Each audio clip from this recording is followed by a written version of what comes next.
One of my favorite statistics is the measurement of the highest paid people in America. And by the way, these statistics are true in almost every country.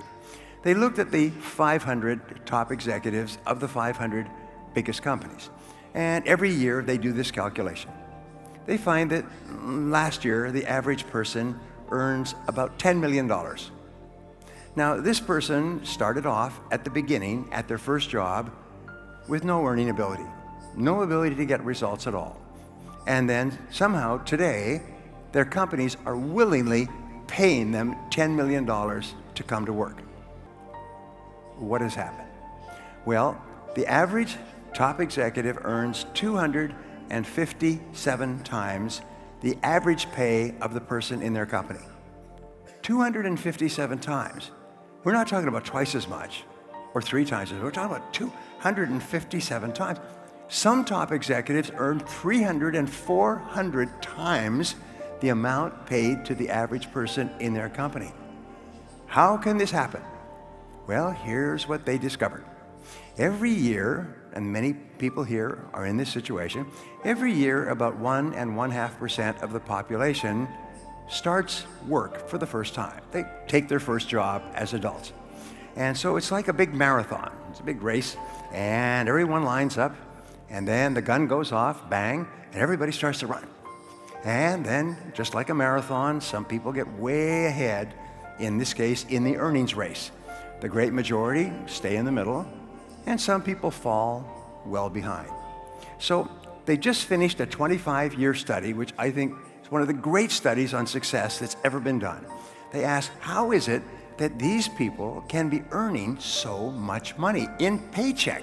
They're receiving a pay of almost $1 million a month for going to work. And if they lost their job for any reason, another company would hire them immediately and pay them $10 million a year. How can this happen? So, these researchers at a major university went back and they said, well, these people must be very intelligent. They must have special gifts. They must have special qualities or talents that could enable them to be so successful in life. So they went back and looked at their school records and the records at their first job and their second job. And you know what they found? These people were just average. Even when they started off their work life, they didn't look any different from anyone else. They were just average. But then they all started to practice a single strategy. And this is the strategy that will change your life and your career forever. And it's so simple, you can't believe it. When these people took their first job, the first thing they would do is they would go to their boss and they would say, boss, I want to make a valuable contribution in this work and I want to be successful in this company. What one skill would help me the most to be more successful, to make a more valuable contribution? And the boss would say, well, if you were very good at this, negotiating or team building or selling or reading financial statements, if you were really good at this, then you would be much more valuable than an average person. So they would say, okay, and they would write down the development of that skill as a goal. Just like a lesson plan for a subject in school. If you say you wanted to be a doctor or an engineer, they would tell you the courses that you would have to take to get that degree. So in this case, they would decide, all right, I would need to read these books. And they would ask, what are the best books on this skill? And they would write it down. And then they would ask, what are the best audio programs to listen to for this skill? Preferably Brian Tracy audio programs, they're the best. And third of all, what courses and seminars should I attend in order to develop this skill? And finally, what can I do every day to develop this skill? How can I take action? And they would go to work and they would work on this one skill. Like a sniper rather than a machine gunner, they would work on a single skill. And it might take them a month, and it might take them 3 months, and it might take them a year, but they would work every day on that skill. And here's the magic number. The magic number was 2 hours per day, 5 days per week, 10 hours in all. 2 hours per day of personal study on a single skill, 5 days per week. Now, here in Moscow, How many total hours are there in a week?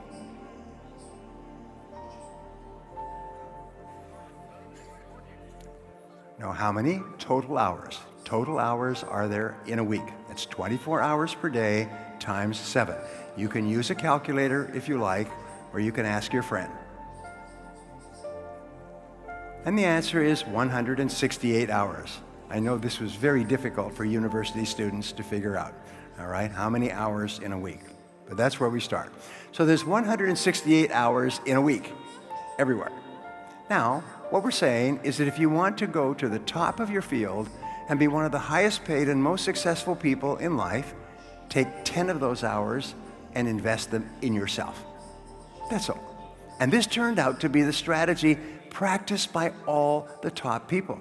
I have worked with the presidents of some of the biggest companies in the world, and they spend 2 to 3 hours each week reading and upgrading their skills.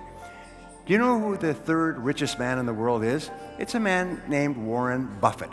Warren Buffett worked delivering newspapers when he was 14 and 15 years old. He would get up at 5 o'clock in the morning, and when it was dark and everyone was sleeping, he would deliver newspapers. And he did this for more than 2 years. He delivered 200,000 newspapers over that time, and he earned 1 cent, 1 kopeck, if you like, today 1 ruble per newspaper. And he saved the money, and he grew $2,000, and that $2,000 was his first investment. And he made that investment after careful study, and the investment grew, and so he invested more money, and that investment grew. Last year, his total investments are worth $350 billion. Third or fourth largest single company in the United States, one of the biggest companies in the world. Last year, his profits were $25 billion. By the way, $25 billion is good. That's a good amount for one person to grow a company that generates $25 billion in profits. And Warren Buffett has the same schedule almost every day. And what he does is he comes to work and he spends 80% of his time studying and reading in the subjects relative to his business. Only 20% is in meetings or phone calls or anything else. He spends 80% of his time learning new things so he can make better decisions and get better results.